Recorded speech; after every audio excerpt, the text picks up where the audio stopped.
안녕하세요. 저는 대구에 살고 있는 60대 남자입니다. 저는 살면서 나름 사람 보는 눈이 있다고 자부하며 살아왔는데 사람은 보이는 것이 전부가 아니라는 것을 실감하게 되어 이렇게 사연을 보내게 되었습니다. 원체 글재주가 없어 잘 될지 모르겠지만 용기는 한번 써보겠습니다. 저에겐 딸 둘이 있습니다. 둘째 딸 유치원 다닐 때 사업 망하고 여기저기 돈 벌러 다니느라 어린 시절 함께 있어주지도 못했지만 착하고 바르게 자라준 보물과도 같은 딸들이지요. 와이프 혼자 아이들 키우느라 가진 고생을 다 했는데 죽기 전까지 그거 다 갚을 수 있을지 모르겠습니다. 와이프 만난 이야기부터 해봐야겠네요. 전 배운 것도 없고 집안도 넉넉하지 않아 오로지 돈을 버는 것만이 인생에서 가장 큰 목표였습니다. 미천을 모아 장사라도 해볼 요량으로 고등학교를 졸업하고 일찌감치 군대를 다녀왔고 전역 후 주방가구 만드는 공장에 들어가 일을 배우게 되었습니다.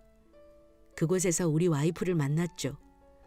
고객에게 요청을 받은 제품을 우리 와이프가 있는 부서에서 설계도를 그려 제가 있는 제작 부서에 넘겨주면 저는 철근이나 스테인레스를 자르고 구부리고 용접해서 선반 같은 걸 만드는 공장이었죠.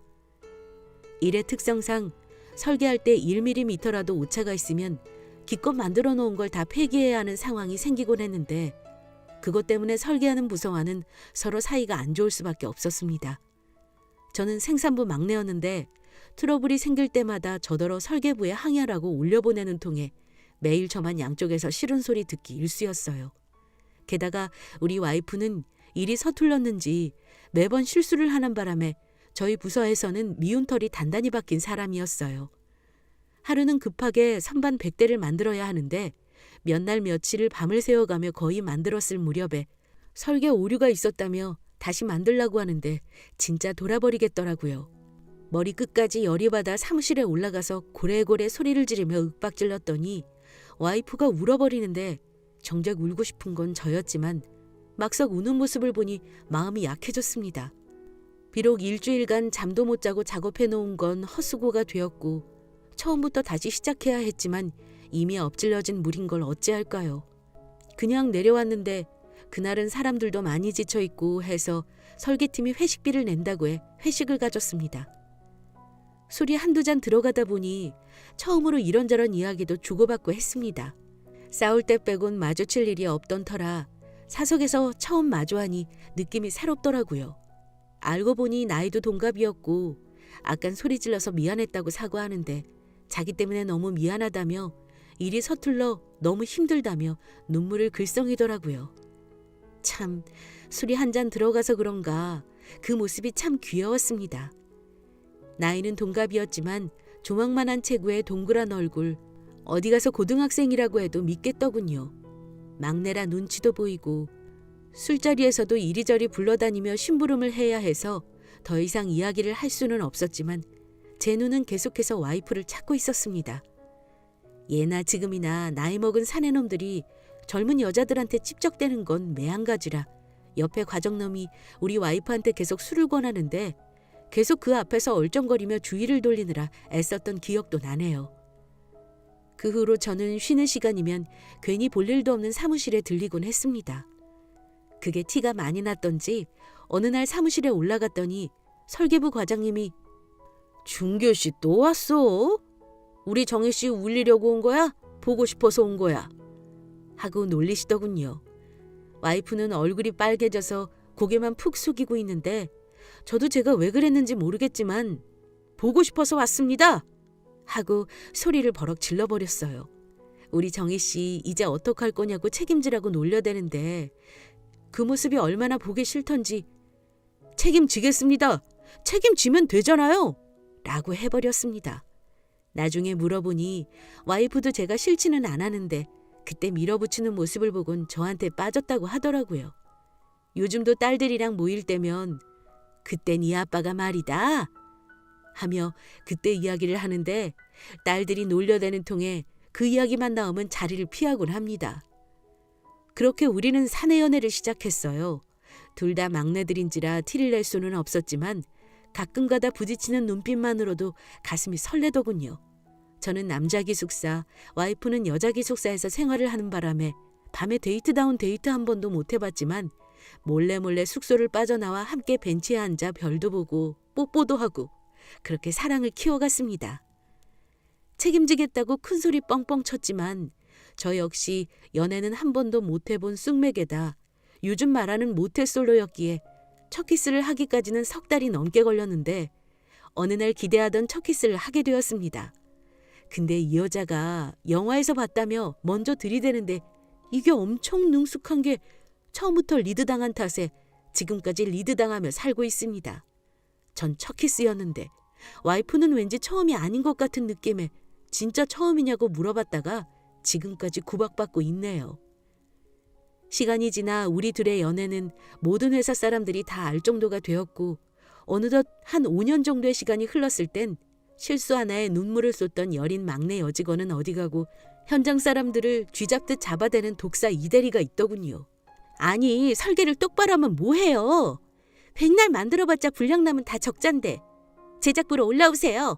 라며 호통을 쳐대는데 뭐라고 하고 싶어도 자기 일을 칼같이 하니 사람들이 찍소리도 못했습니다. 그렇게 연애만 5년 차에 저는 첫사랑과 결혼을 하게 되었습니다. 그 당시에 뭐 프로포즈란 게 있나요? 때가 되면 그냥 결혼을 하는 건데 하필 돼지 껍데기 먹으며 시장 골목 대포집에서 이제 내가 진짜로 책임질 테니까 나한테 온나? 하고 멋대가리 없게 결혼하자고 하는 바람에 지금까지 욕을 먹고 있습니다. 못 들은 걸로 할 테니 제대로 프로포즈 하라며 일어나 나가버리더군요. 혼자 소주 마시면서 내가 뭘 잘못했나 고민 많이 했습니다. 멋대가리 같은 건 본 적도 배운 적도 없는데 제가 어찌 알겠습니까? 그 주 주말 장미꽃 들고 실반지 하나 맞춰서 무릎 꿇었더니 그제야 받아주더군요.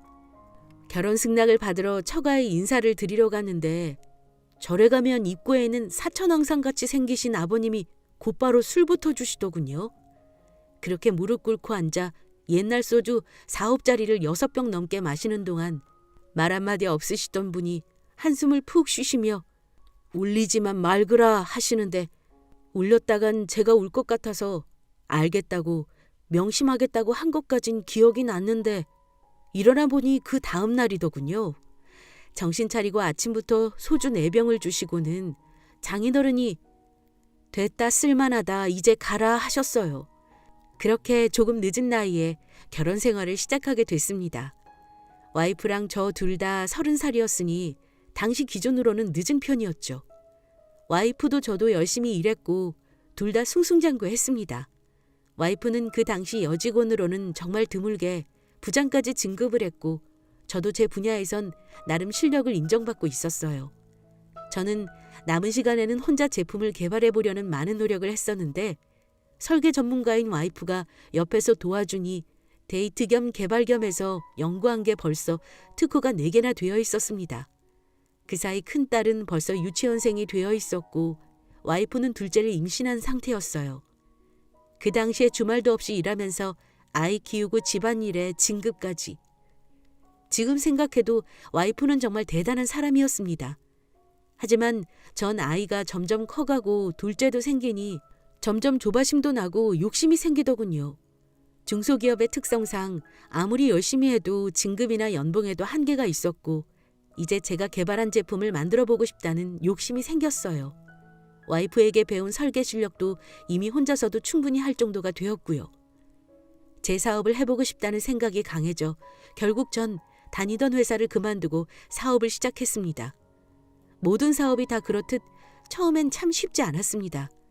얼마 되지 않는 퇴직금에 있는 돈 없는 돈 다 끌어모아 시작한 터라 잘못되면 안 된다는 조급함이 앞서기도 했지만 그때마다 현명하고 강다니는 와이프가 있어 잘 극복할 수 있었어요. 둘째를 낳은 와이프도 회사를 그만두고 제 사업을 도와주었고 그렇게 한동안은 승승장구할 수 있었습니다. 마침 건설 경기도 좋은 시점이 어우러져 나름 큰 성공을 거둘 수 있었습니다. 그땐 정말 일에 미쳐 살았던 것 같습니다. 저희 부부가 정말 단 하루도 쉬는 날이 없을 정도였으니까요. 하지만 커다란 시대의 흐름을 이겨낼 수는 없었습니다. 그 시절 누구나 다 겪었던 IMF라지만 결국 이겨내지 못하고 부도를 맞고 말았어요. 대량 구매를 하면 단가를 낮출 수 있어 무리하게 어음을 발행해 당장 쓰지도 않는 물량까지 구매를 하는 바람에 엄청난 손해를 보게 되었고 급기야는 공장에서 일하던 직원이 팔이 잘리는 대형 사고까지 일어나 빚만 잔뜩 진 채로 사업을 접게 되었습니다. 아내에게 면목이 없어 집에도 들어가지 못하고 거리만 방황했어요. 집에 와서도 애꿎은 술잔만 비우며 신세를 한탄하고 있었는데 와이프가 제 앞에 앉더니 소주 한 병을 다 마셔버리곤 너만 망했니? 시기가 안 좋았던 거야. 너무 자책하지 마. 다시 일어날 수 있어. 걱정 마. 그리고 한 번만 더 술 마시고 우는 소리 하면 나도 같이 마셔버릴 거야. 알았어? 라며 용기를 주더군요. 이렇게 멋진 여자가 내 여자인데 뭔들 못하겠나 생각이 들었습니다. 그렇게 다시 살아보려 미친 듯이 일만 했습니다. 일단 우리 네 식구 먹고 살아야 했기에 일용직 노동부터 시작했지만 새벽 4시에 나가도 이미 줄을 선 사람은 수십 명이 넘었고 하루에 일을 할 수 있는 사람들은 손에 꼽을 정도로 경기가 안 좋았어요. 그래서 처음엔 아예 인력 소개소 앞에서 쭈그려 잠을 잤고 새벽 2시부터 줄을 선 까닭에 하루도 빼놓지 않고 1등으로 대기줄에 설 수 있었습니다. 한순간에 사글세 단칸방에 나앉게 되었지만 우리 와이프 제게 원망 한마디 하지 않았습니다. 돈 없어도 결코 비굴하지 않았고 월세가 밀려 집주인에게 한 소리를 들어도 제겐 잔소리 한 번 한 적도 없었어요. 하루 종일 먼지 구덩이에서 굴러야 하는 작업복이지만 매일같이 손빨래를 해서 제 머리맡에 놓아주었고 아무리 이른 새벽이라도 제 아침밥 한 번 거르게 한 적이 없는 여자였습니다.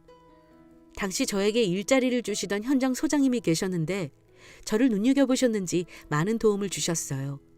그렇게 그분의 도움으로 일을 배워두고 나니 말 그대로 노가다이지만 제 팀을 꾸리기도 하고 제가 직접 일거리를 받아 전국을 돌아다니며 일을 할 수 있게 되었습니다. 가장으로서 전국을 돌아다니며 일하느라 집안에는 신경을 쓰지 못했지만 현명하고 강단 있는 와이프 덕에 딸아이들은 밝고 바르게 자라주었고 그렇게 우리 네 식구 굶지 않고 살아갈 수 있었습니다. 그렇게 치열하게 산 덕에 나이 50이 넘고서야 겨우 한숨 돌릴 수 있었고 큰딸아이 결혼시킬 때 부족하지는 않게 보낼 수 있었습니다. 첫째 딸은 어디서 그런 놈을 데려왔는지 결혼을 하겠다며 데려온 첫째 사위는 남자인 제가 봐도 정말 번듯하고 든든해 보였습니다. 예의는 어찌나 바르던지 제가 아무리 술을 권해도 한치의 흐트러짐도 없었고 주도도 잘 배웠는지 아주 마음에 쏙 들었습니다. 제가 먼저 술에 취해버리는 바람에 우리 딸 고생시키면 죽인다고 막 주정을 부렸는데 기억은 나지 않더라고요. 저를 번쩍 들어 안방에 던져놓고 대리 딱 불러 깔끔하게 떠났다고 하더군요. 그만큼 마음에 쏙 들었습니다. 다만 사업을 하는 사람이라는 게 조금 마음에 걸리긴 했지만 워낙 마음에 들어 반대할 이유가 없었지요. 저랑 와이프를 어찌나 살뜰히 챙기던지 제가 장기간 지방으로 공사를 갈 때면 우리 와이프를 데리고 제주도 여행도 가고 저녁이면 와서 고스톱도 쳐주는 등 아들이 하나 생긴 것처럼 든든했습니다. 무엇보다 와이프가 너무 마음에 들어해서 정말 아들처럼 대하더군요. 사실 와이프는 아들을 하나 더 갖고 싶어 했는데 제가 사업을 시작하는 바람에 포기했었거든요. 참 행복한 나날이었습니다. 몇 년이 지나 둘째 아이도 신랑감을 데리고 왔습니다. 세상에서 아빠 다음으로 사랑하는 남자라며 꼭 마음에 드실 거라 이야기하는 딸아이의 전화를 받고 잔뜩 기대를 하고 있었는데 내 집에 들어서는 그 녀석의 모습을 보니 아무리 신세대라고 하지만 좀 너무한다 싶더군요. 처음엔 뭐가 묻은 건가 싶었는데 귀걸이 같은 걸 입술이며 코에다 걸어놓고 턱 밑까지 문신투성이에 무슨 도깨비 같은 녀석을 데리고 왔더군요. 너무 놀라서 앉으라는 얘기도 못하고 서 있는데 초면에 실례인 것 같아서 우선 앉으라고 하고 밥부터 먹었습니다. 딸아이랑은 뭐가 그렇게 좋은지 제 앞에서 속된 말로 물고 빨고 하는데 정말 부화가 나서 미치겠더군요. 솔직히 마음이 안 가니까 궁금한 것도 없었지만 억지로 간단하게 질문을 좀 했어요. 부모님은 두 분 다 일찍 돌아가셨고 나이는 딸아이보다 3살 연하에 무슨 음악을 한다는데 정규 교육을 받은 것도 아니고 뭘 자꾸 준비만 하고 있다고 했습니다. 가뜩이나 마음에 안 들었는데 아직 갖춰진 것도 없다고 하니 정말 속에서 천불이 나더군요. 막말로 눈에 흙이 들어가도 결혼은 절대 안 된다고 생각을 했습니다. 와이프는 옆에서 한숨만 쉬고 있고 어떻게든 마무리하고 돌려보내야겠다 싶어서 제가 말을 꺼냈습니다. 이보게, 아직 둘 다 나이도 어린 편이고 결혼은 너무 이르지 않겠나? 결혼이라는 게 좋아하는 마음만 가지고 시작하면 힘든 일이 참 많을 거야. 저 임신했어요. 하는 겁니다. 평생 공장이나 공사판에 살면서 사고도 많이 보고 저도 많이 다쳐봤지만 그때처럼 충격을 받은 적은 없었습니다. 시간이 멈춘 듯 했어요. 가만히 듣고만 있던 와이프는 딸내미를 끌고 밖으로 나가는데 속 없는 둘째 녀석은 엄마 조심해. 의사 선생님이 애가 작다고 조심하라고 했단 말이야. 하더군요. 그 녀석과 단둘이 마주 앉아 한참을 한숨만 쉬었습니다. 뭐가 그리 좋은지 녀석은 얼굴에 웃음이 떠나질 않더군요. 웃는 얼굴에 침 못 뱉는다더니 평생 얼굴에 침 맞을 일은 없겠더라고요. 얼굴을 가라앉히고 다시 한번 물었습니다. 둘 다 성인인데 아무리 나이가 어리다 한들 여자친구를 생각하면 조심했어야 하는 거 아닌가? 임신은 둘째 문제고 난 자네가 책임감이 있는 친구인지 의문이네. 아버님, 저 잘할 수 있습니다. 비록 지금은 부족하지만 주연이랑 아이랑 행복하게 살 자신 있습니다. 이미 엎질러진 물인 걸 어쩌겠어요. 속에선 천불이 끓어올랐지만 이 또한 딸아이 운명이다 싶어 술 한잔 주면서 우리 딸 잘 부탁한다고 했습니다. 아, 근데 한번 미우면 끝까지 밉다고 하죠. 이 녀석 정말 딱 2잔 마시더니 취해서 뻗어버리더군요. 인사 온 첫날 처가 안방 침대에 오바이트 쏟아놓은 놈은 이놈밖에 없을 겁니다. 그렇게 어쩔 수 없이 둘째까지 결혼을 시켰습니다. 와이프는 절대 안 된다며 길길이 뛰고 난리가 났지만 이미 배가 불러버렸는데 어쩌겠나요. 결혼식장에 절대로 안 간다고 하는 걸 겨우 설득해 자리만 지키게 했습니다. 갖은 풍파를 겪으면서도 저보다 더 의연하고 멋졌던 와이프였는데 둘째 사이가 얼마나 미웠던지 명절에 찾아와도 밥 한 끼 차려주지 않았습니다. 제가 봐도 민망할 정도로 냉대를 하더군요. 첫째 내외가 오면 상다리가 부러지도록 밥상을 차려내던 사람이 둘째 내가 온다고 하면 약속이 있다면 집을 비우기 일쑤였고 손녀도 봐주기 싫다며 한 번도 안아주지 않을 정도로 냉정하게 대하더군요. 사람 지금 자체를 안 해주는데 제가 알던 그 여자가 맞을 정도로 매몰차게 하는데 곁에서 보기 민망할 정도였습니다. 얼마나 서운했던지 둘째 녀석이 해도 너무한 거 아니냐며 악다구니를 쓰기도 했지만 와이프는 꿈쩍도 하지 않았습니다. 엄마, 정말 너무하신 거 아니에요? 아무리 우리가 미워도 그렇지 손녀 한번 제대로 안아주신 적 있어요? 애한테까지 이래도 되는 거예요? 네가 임신해서 내 집에 온 순간부터 넌 내 딸이 아니야. 그러니까 앞으로 집에도 오지 말고 니들끼리 알아서 살아. 둘째 녀석이 다시는 안 보고 살 거라며 서럽게 울면서 나가는데 사위는 따라가면서 연락드리겠다고 웃으며 인사하고 가더군요. 반면에 와이프는 첫째 사위를 어찌나 예뻐하는지 저조차도 질투를 할 정도였습니다. 밖에 나갈 땐 둘이 손을 꼭 잡고 나가질 않나. 둘이서만 데이트한다며 영화 보러 다니고 쇼핑도 하러 다니고 하더군요. 심지어 드라이브 간다며 동해안에 가서 하룻밤 자고 온 적도 있었습니다. 그만큼 각별했죠. 그러던 어느 날 일이 터지고 말았어요. 지방 현장에 나가 있느라 보름 정도 집을 비웠는데 첫째 딸아이가 다급하게 전화를 했더라고요. 황급히 집으로 가보니 그동안 연락도 없던 처가 식구며 제 쪽 친척들이 우리 집에 잔뜩 와 있고 우리 와이프를 드자비하고 있었습니다. 이게 무슨 짓들이냐며 소리소리 쳤어요. 아니 이게 무슨 짓들이야? 왜 사람을 이리저리 흔들고 지랄이야? 어? 나한테 말해. 나한테 말하라고. 그랬더니 사람들은 다른 말 다 필요 없고 돈 내놔. 우리 그 돈 없으면 죽는다고. 그 돈이 어떤 돈인데 2년이 2배로 불려준다며. 사이회사에 투자하면 2배는 기본이라면서 내 돈 내놔 이년아. 하면서 제 와이프 머리채를 잡고 흔들더군요. 갚는다고. 내가 다 갚을 테니까 그만하고 다들 나가. 나가라고요.